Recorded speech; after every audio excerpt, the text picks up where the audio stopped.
My name is Jerry Adams, and until recently I was quite happy with my life. Married to Betsy for almost 28 years. We are both 55 years old and have a grown daughter, Amy, who is married to Jim, a good man.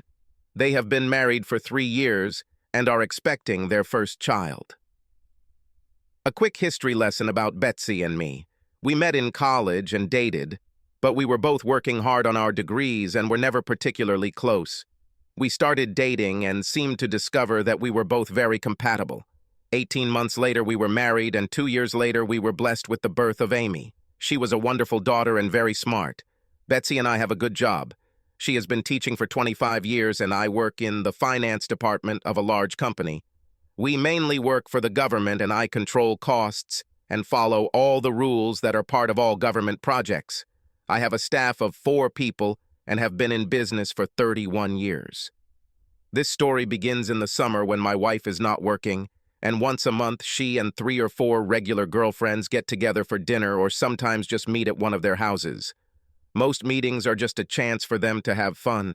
Sometimes they would go to a bar, listen to music, and if invited, dance.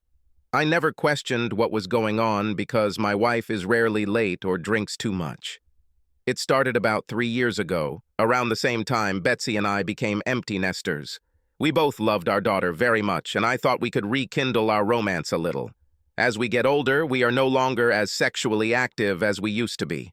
We both still go out to dinner at least once a week, sometimes alone and sometimes with another couple. It seemed to me that we were content and happy in our relationship. At least that's what I thought. I headed home that evening, stopping for lunch with my friend Harold. He and I sometimes have dinner together when the wives get together. I had already finished, was on my way home, and saw cars, so I parked on the corner and walked home. As I walked through the side door leading to the back porch, I heard raucous laughter and thought they must have had a few bottles of wine. I laughed and heard Stephanie, Betsy's closest friend, say that she loved her husband Sam, but he was old and overweight and could barely stand up. She says that sometimes she just needs a little love and she has a good vibrator and she can enjoy herself and not have to indulge her husband. She continued to say that the few times he gets difficult, he holds on for about a minute, so she told the others that his nickname was now Minuteman. Everyone laughed. I was ashamed of Sam because he was at our house and was a good person. Yes, he is a little overweight, but Stephanie was not exactly small herself, in general. She was pleasant, but I'd never heard her talk about her husband like that before. I was surprised and felt sorry for Sam. I didn't enter the room because I wanted to hear what others were saying. Then Maggie spoke up and said that her husband, Harold, was completely different. He's okay with sex and was interested, but she's not very happy with his boyfriend's size. I can barely feel it, and after 3 kids, I kind of need something more. Everyone else laughed and asked how big it was. She said, "It's about 4 inches." Then Stephanie said, "No, how hard and big is he?" Maggie laughed and said, "It's hard." "We should call him Teeny Weeny," Stephanie said.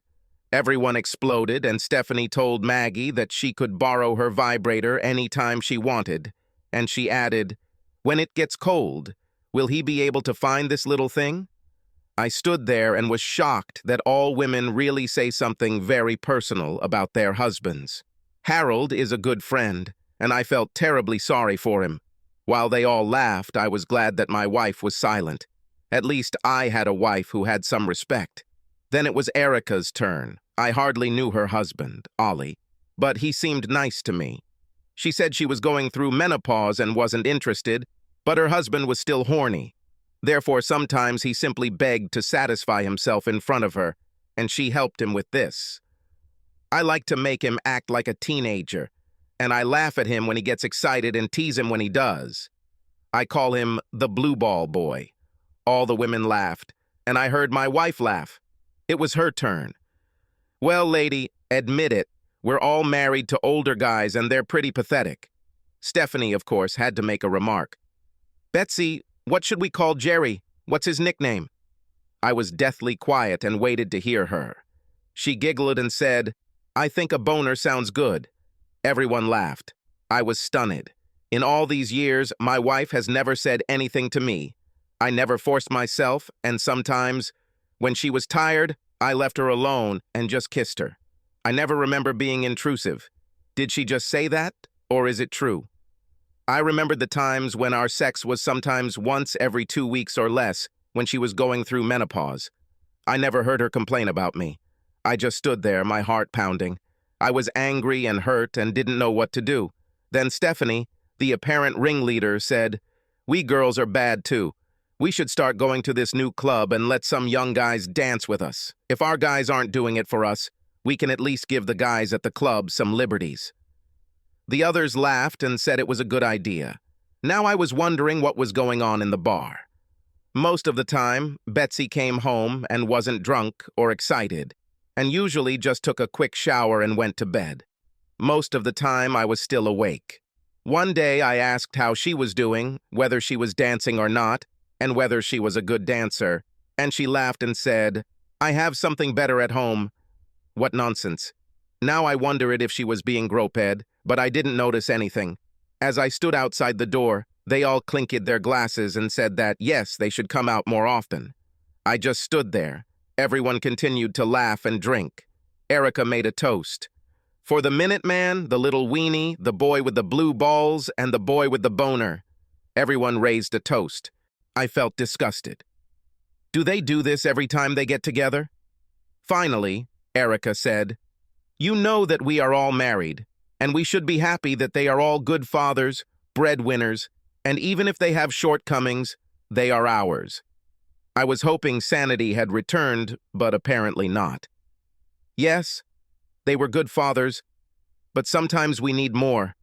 Just trying out someone young once would be fun. Then there was silence and no one said anything. It was already late, and Erica said, "We have to go back to the old boys again." I climbed out the back door and walked to my car before anyone left. I was so angry that I knew I had to calm down before I got home. I drove around the area and stopped at a park. I decided to walk a little to calm my anger. I remembered what I heard. I thought all the women were sweet and kind, and it shocked me. Was I really in such bad shape? I'd been cycling a bit and had a few pounds more than I needed, but I was in better shape than any of the women. I wasn't handsome, but I wasn't a hunk either. They were all a bit heavy, and although they were attractive, I didn't expect to see a lot of young guys chasing them. I wondered, should I tell my husband what I heard? Should I sneak out and see them next time they go to the bar? The more I thought about it, the more I realized that I loved Betsy, but the amount of disrespect I heard tonight seriously angered and hurt me. Is she so ignorant as to think it doesn't hurt? How would she feel if I said disrespectful things about her to her friends' husbands? It was almost dark, and I went home. When I pulled into the driveway, everyone had already left. I walked through the back door and entered the kitchen. Betsy was finishing cleaning. She turned around when I came in and said, "Hello, dear. How was your day?" I looked at her as if I didn't recognize this woman. I wanted to scold her, but I stood there without saying a word. "Honey, what happened? You look upset." "I just had a bad day and I'm very tired."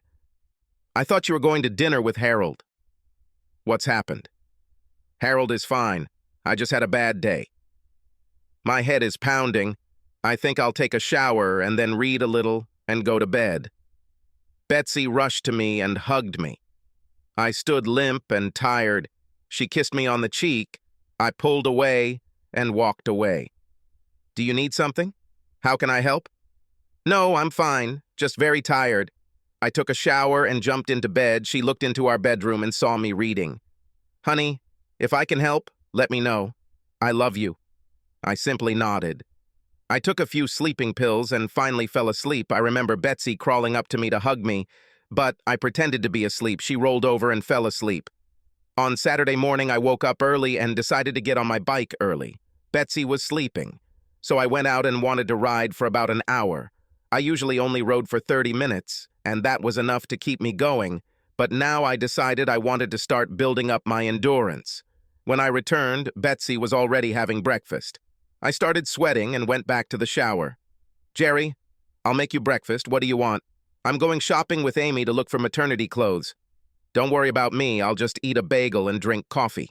"Have a good time." When I went down to breakfast, she had already left. I was happy that she left. Now I could calmly think about what to do. I was angry when I realized that I needed to learn more about going to the bar. One of my assistants was a young 32-year-old Dan, who worked for me for about 5 years. As far as I remember, my wife only met him once. Maybe he could watch her without arousing suspicion. We had a landline, and I kept thinking about turning it off and just using our cell phones. I was going to monitor the home phone as well. Maybe I can pick up something to keep track of calls. I spent the entire day going through her emails since she never kept them a secret. I looked at about 2 years of activity and didn't find anything suspicious. I kept wondering why she didn't delete the old letters. Now I was glad she didn't. At about 5 o'clock, I heard her car drive up to the house. She stormed into the room and said they had a great day finding things for Amy. I was happy because I love our daughter very much, and she and her husband could use our help. Betsy talked a mile a minute, and I just sat there, nodding. Finally, she said that she would eat some leftovers from last night's get-together for dinner. This brought me back to reality, and I became angry again. I tried not to show it, but she noticed that I was silent at dinner. "Honey, can you tell me what's bothering you?" "I'm fine, it's work, and I hope everything will be resolved soon." She kissed me as I collected the dishes and started clearing the table. I realized a long time ago that Betsy is a much better cook, but at least I can clean. She drank some wine and sat at the table while I washed the dishes. "Betsy, are you happy?" "What does happy mean?" "Certainly, what about you?" "Yes, but sometimes you seem distant. Are you having a good time with your girlfriends?" This was her chance to say something like, "Yeah, I like going out with my friends. We have a lot of fun because we're all about the same age and have the same interests. When you go to listen to music, do you dance with other guys?" She suddenly looked up with a laugh. "Sometimes people invite me to dance, and yes, they do. It's innocent, and I never let them get too close. Are you jealous?" "Younger guys, do you ever feel a little nervous?" "Well, Jerry, I think you're jealous. You don't have to worry about it, darling. I'm curious because 4 or 5 attractive women sitting together can attract a lot of men. Do you slow dance with them when they ask?" "Jerry, what's going on? You know that I will never let anyone get too close. Do other girls dance too? If any of them ever do anything you find inappropriate, will you tell me?" Betsy looked at me strangely and said, "Jerry, I don't think any of the ladies will do anything bad. You know them all. They would never do that." I thought and said, "I have an idea. Why don't we have a picnic and invite them and their husbands?" She just shrugged and said, "I think they're all busy." "Okay, I was just asking. When will you girls get together again?" "Jerry, I wanted to talk to you about this. Stephanie has a house on a lake and thought we could all go there next weekend." "Stephanie only meant wives. You're all always too busy." I turned and looked at her. "When were you going to tell me?" "I wanted to mention this last night, but you weren't feeling well. When will you leave?" "We were going to leave on Friday morning and return on Monday evening, just on the 4th of July. We usually have a party on the 4th. Are you going to miss the party?" "No, I'll be back in time for the fireworks." "You'll miss everything else. Amy and Jim usually come to visit us." Betsy looked at me and realized that I was disappointed. "Jerry, I will definitely make amends when I get home. Sometimes us girls just need a break." "I understand." Then I left, went to my office and started to think that she rarely leaves, and now, after hearing all the comments from the girls about how they need something extra, I started having bad doubts. I wondered what was really going on. Later, Betsy entered the office. "Jerry, you're not angry with me, are you?" "No. I just want you to tell me everything. By the way, who's coming?"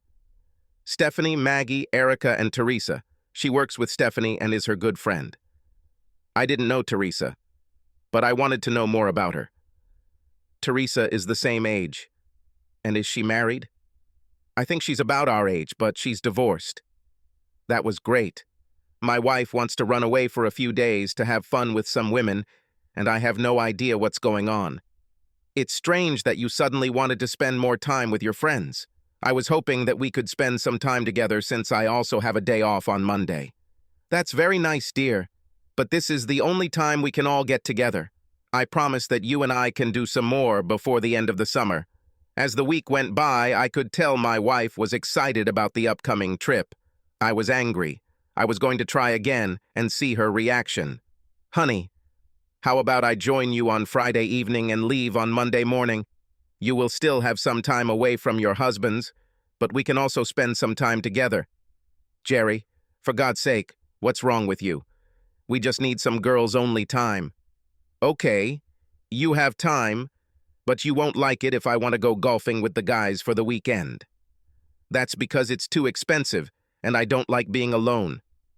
Please, honey, try to understand that you are acting like a child. Well, this was my last attempt. Maybe she's right. Girls need time alone. I had never worried about Betsy before, but the conversation I heard made me even more worried. I was going to try to find out more. I took her phone while she was in the shower and tried to open it. She protected him. She had never locked her phone before. I had to come up with a plan. She and I had almost identical phones. So I took her phone to work and left mine. Dan was our IT expert, and I asked him if he could help me get to her phone. He worked on it for a while, and I gave him all the possible password combinations. Finally, he found the right combination, and it was open.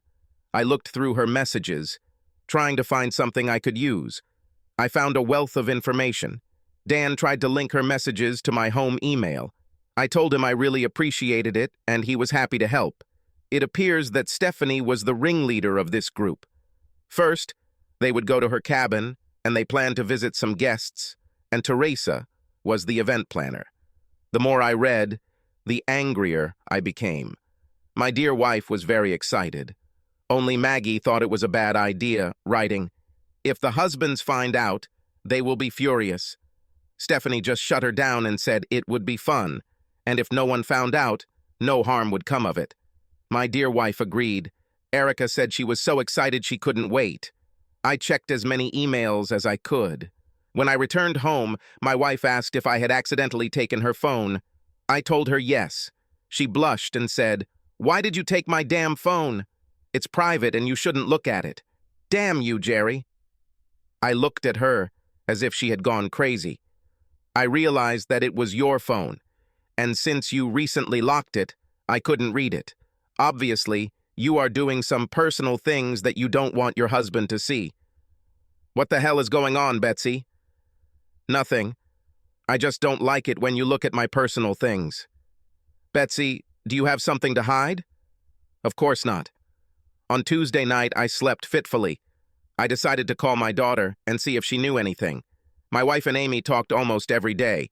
I called her and asked if her mother had told her about her escape. Amy said yes and seemed delighted. I asked if she had any details. Everything is fine? It's okay. She just seems a little different. Maybe it's because the baby is coming soon that she's very excited. Honey, you're right. We both can't wait. Betsy came home and immediately realized that I was unhappy. Honey, you know that I love you, right? It's a simple escape, and I'll be very glad to see you when I get back on Monday. I smiled and said, I hope so. On Thursday, I got up early and went to work. I decided to check her messages. Stephanie kept telling the girls that it would be so much fun, but she didn't say what they were going to do. Teresa was the only one who arranged everything. I went to talk to Dan again and showed him some of the emails. I was curious if there was any way to access the other emails. Dan looked at the letter and said to me, "Who is Teresa?" "I don't know, someone who works with Stephanie." A wide smile appeared on his face. "She is my sister. She just had a bachelorette party for a friend who is getting married, and she told me that this woman at work wants to have a stripper for some of her friends. Teresa told her she could order one for them, but for what occasion? Her friend just told her it's a bachelorette party for the weekend." Dan must have noticed how pale I was. "Jerry, don't worry. I'll figure it out." Now I knew what was going on, and this explained everything. My wife was going to have a stripper, and now I wanted to know how far it would go. It's one thing to go to a strip club, but it's another thing entirely to go to a private party. I continued to read Betsy's messages and emails. Betsy mentioned that I was starting to get angry. Stephanie wrote, Tell the boner after this weekend that he better be nicer to you because you won't need him if he misbehaves. This made me so angry that I was ready to hit the bitch. I urgently developed a plan. Amy called me after lunch and said she was talking to her mom. She said she just needed to leave. Amy asked her what was so important about this weekend that she would miss her family's 4th of July. Betsy said she just needed to be with the girls and not worry. Amy also told her that she thought I was feeling depressed and maybe she should be around more. Her mother told her that she needed this to happen and she would make it up to me when she returned home. On Thursday, I decided to call all the husbands. First, I called Harold and asked if he had noticed that Maggie was acting strange. He said she seemed worried. He thought she might just be feeling under the weather, but she was excited about the weekend. Dan called me back and spoke with his sister Teresa. She contacted a stripper who was performing at the party. This was the same stripper that Stephanie hired. I called the husbands and asked them to meet me on Friday night, but not to mention this to their wives. Sam and Ollie didn't know me that well and said they just wanted to relax at home alone. Then I told them that they might want to know more about what their wives were going to do. It was very important for their marriage. Finally, everyone agreed. I also told them to sneak peeks into their wives' emails or messages to see what they were doing. They said they couldn't get into cell phones. Friday morning, I woke up at 5:30. Betsy was sleeping, and I went and checked her bags to see what she had packed. I didn't find anything unusual. I kept checking her emails and messages. Stephanie said she really wanted to see what Teresa had done, but she refused to tell the others what it was. Betsy was supposed to leave at 8. The trip only took about 2 hours, but they wanted to leave early and lie in the sun as soon as possible. I took the day off, but she didn't know about it. I was having breakfast and finally heard the shower. I usually leave around 8:30. I decided to leave early and leave a note saying I had an early appointment. Dear Betsy, I hope you have a great time with your friends. I know that you are unhappy, and I think the reason is that you have closed yourself off from me. I'm sorry that I don't make you happy anymore, but I want you to stay here so we can connect again. I've been feeling really sad lately, and I wanted to be close to you because you always made me feel special. I have loved you for over 28 years. I wish you nothing but happiness in the future. Your loving husband, Jerry. She began to worry when Stephanie texted that she would pick her up at 8. Betsy wrote back, Stephanie, something is wrong with Jerry. I'm afraid I won't be able to leave until I talk to him. Betsy, for God's sake, he's a big boy and he's probably sulking about being left alone for the weekend. I bet the boner is just moping. Betsy wrote, Damn, Stephanie, this is not funny and I'm wondering if he thinks there's something going on. I've been treating him poorly lately. I need to contact him. Okay, I'll call Harold and see what he can find. He also left early in the morning. The women corresponded and realized that it was impossible to contact all their husbands. Stephanie texted them all and told them to get ready. We're all going away for the weekend. No excuses. The guys will be fine. I worked on the plan for several days. Now it's up to the men. Maybe they really were old, fat, lustful, and lazy, as their wives said. It's not too late to save marriages or at least stop wives from ending them. Harold and I talked for a bit when Ollie and Sam showed up. Everyone looked worried, and I told them that's how it should be. The reason I invited you all here was because I have reason to believe that our wives will break our wedding vows this weekend. Can you live with this? I told them the whole story of how I heard them talking about each of them and how I hacked my wife's cell phone and found out what was going to happen, or at least what they were going to do. Sam, Ollie, and Harold were furious. Suddenly, they fell silent. I proposed my plan. We'll get up on Saturday, go to the cabin, wait for the guests to arrive, and see what happens. We discussed it and decided not to respond to any emails, phone calls, or messages. Let's leave women in the dark. It would be difficult, but we had to make them suspicious. We talked until late at night and agreed to meet again at 9 a.m. I had a restless night. I kept checking my phone and my wife texted me about 20 times. At first she was worried, but then she got angry and called me a spoiled brat for trying to ruin her weekend with the girls. I went to bed and tried to sleep. Finally, I dozed off. In the morning, I called my daughter, and she told me that her mother called and was very worried. Amy told her that they invited her father because her mother wanted to run away and play with the girls. Betsy hung up. I checked our account, as I often do. I usually handle most of the accounts. I noticed that Betsy withdrew $500 for the trip. Now I knew what she was up to. I told the guys what was going on and told them to check their accounts. They did so and discovered that all the ladies had withdrawn large sums of money. Sam, Ollie, and Harold were very embarrassed and angry at the disrespect each of the wives showed them. I didn't want them to become violent, but I told them to save their disappointment for when we encountered them. The time something was going to happen was 8 o'clock, so we had to be there by 7 hours and not let the girls know. Teresa kept me updated after my conversation with Dan. Stephanie went to Teresa to see if she knew a good stripper for a girls' night out. Teresa actually knew the stripper who worked with her. I conveyed this information to my husband, who became even more angry. In fact, she took several pictures of a stripper she knew and gave them to Stephanie. She told me that Stephanie almost wet her pants. The stripper was in his late 30s, tall, handsome, and very well built. His manhood was large, and Teresa said that was what Stephanie wanted. Stephanie also asked if the man would do different things. For example, Teresa asked. Stephanie mentioned that they were all married to a bunch of old farts and wanted to see what a hot young man could do for 4 women. When Teresa told me about this, I began to seethe. Teresa told me that the others didn't know, but Stephanie hinted that it would be sexy and everyone would enjoy it. The men spat fire as we continued our conversation. Luckily, we were able to stop it. But our future with our wives looked bleak. I texted Teresa while we were close to see if everything was ready. She called me back a few minutes later when she went outside. Teresa, we are very grateful to you for your help.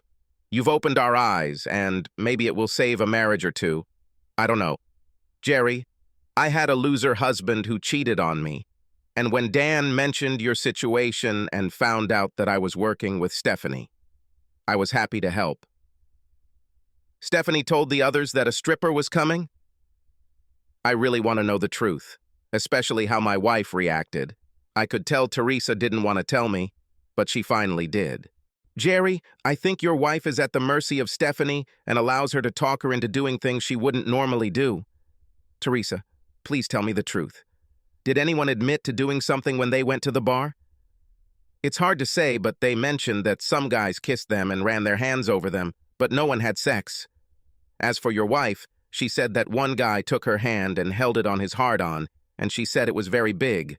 Then she removed her hand and did nothing else. I see. They know what will happen? Stephanie told them that if we like a big man's instrument, then wait until we all see and feel it, and then in action. He's going to entertain us all, and maybe we can help him with that. I have to go. They think I'm talking to a stripper.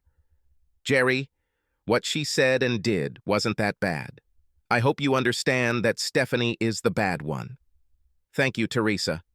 Without you, we would all be ignorant cuckolds. Bye. When I told them what she said, they got angry. We were already close to the hut.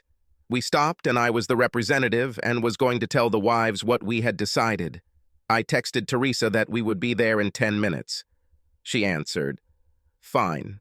They are just finishing dinner." It was 7:30 p.m. The hut is located on a small hill overlooking a beautiful lake. Sam told me it has been in his family for 3 generations. The cabin was rustic, but nice, and the view was spectacular. The nearest neighbor was half a mile away. We walked down the dirt road and stopped a few hundred yards behind. We got out and headed towards the hut. We heard women talking. They must have been standing on the back porch of the cabin, looking out over the lake.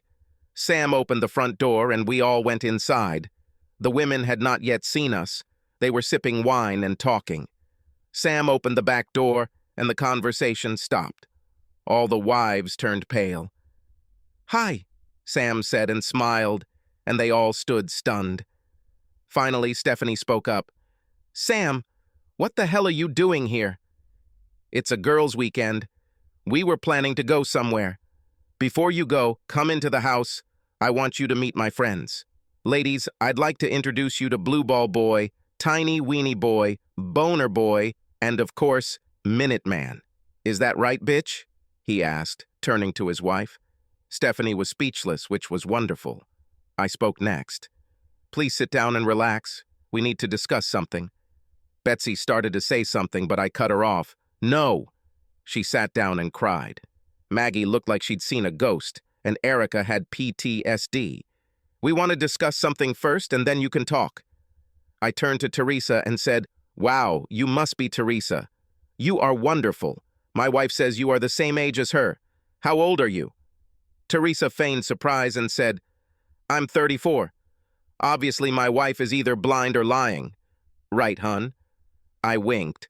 The women looked very nervous as it was about 7:50 and thought a stripper was coming and looked at their watches. Erica finally found her voice and said, Let's all go somewhere to eat. I laughed. Nice try, Erica. I think the stripper should be here any minute. You know, the one with the big tool that you've all been waiting for.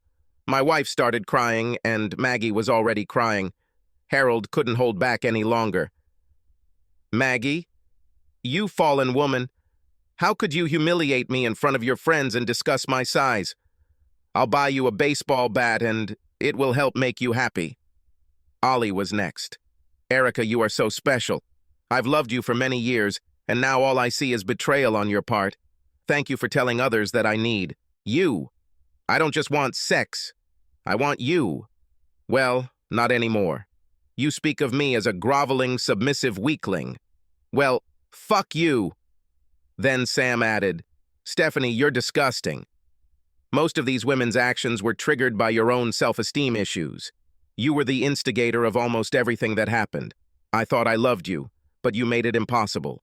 After our divorce, you can continue to live your life as an old fallen woman looking for larger sizes in men. By the way, your ass does look big in those pants.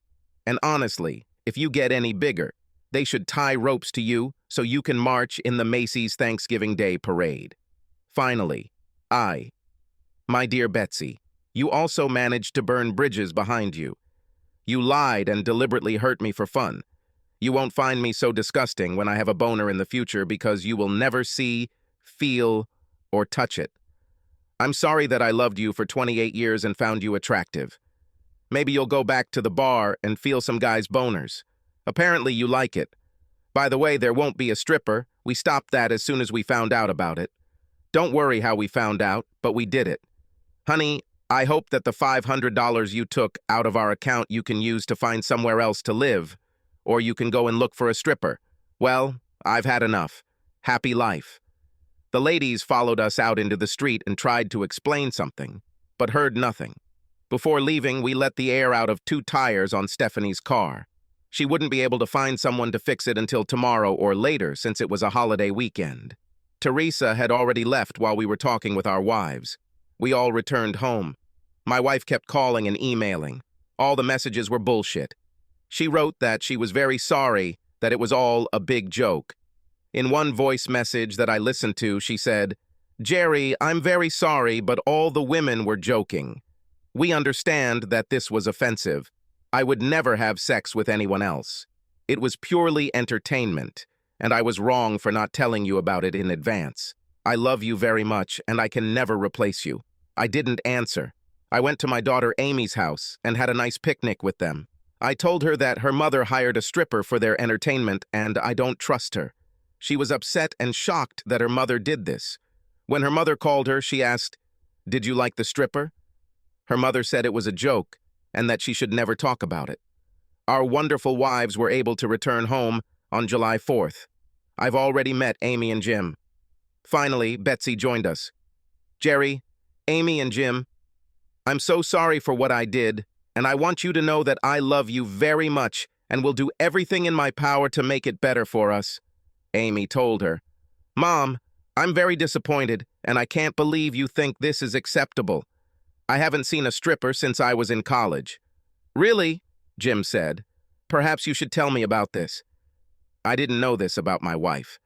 Jim, this was before I met you, and we were a bunch of young girls, not old ladies like my mother. Betsy cried and went home. I got home after the fireworks, and apparently Betsy was so tired that she went to bed. This was fine with me because I moved my clothes into Amy's old room. The next morning I had to go to work, and I was out the door before Betsy left the room. At the office, Dan asked how it went. It was difficult, but I'm glad we were at least able to prevent more damage, I answered. Do you think you can save your marriage? I hope so, but I'm not sure. I still love that bitch. Betsy actually wrote to me and asked when I would be home and that she was going to make me dinner. We really need to talk. I told her, be home at the usual time. I entered the house and everything around me smelled nice.